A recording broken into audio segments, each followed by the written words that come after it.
Alors les calculs de la question 2C nous ont permis de trouver que l'équation du lieu que décrivait le point M était y égale 3x² plus 2x plus 1. Ce qui veut dire que si je trace la parabole donc définie par, qui représente la fonction du second degré f de x égale 3x² plus 2x plus 1,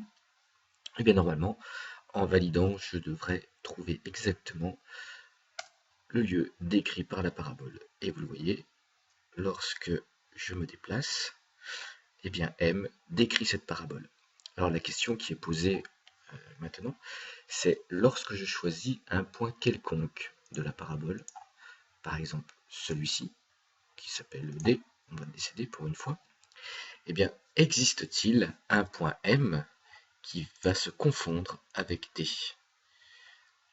Alors, dire qu'il existe un point M qui se confond avec D, ça voudrait dire qu'en réalité,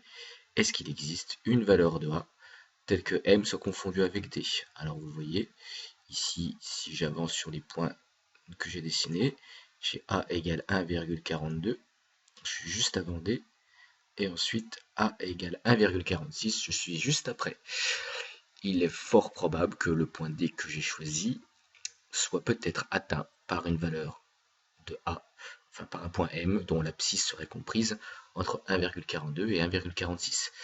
Bien entendu, ce problème ne peut pas se résoudre simplement par simple observation, c'est juste pour vous montrer que lorsqu'on doit décrire ou définir un lieu décrit par un point M,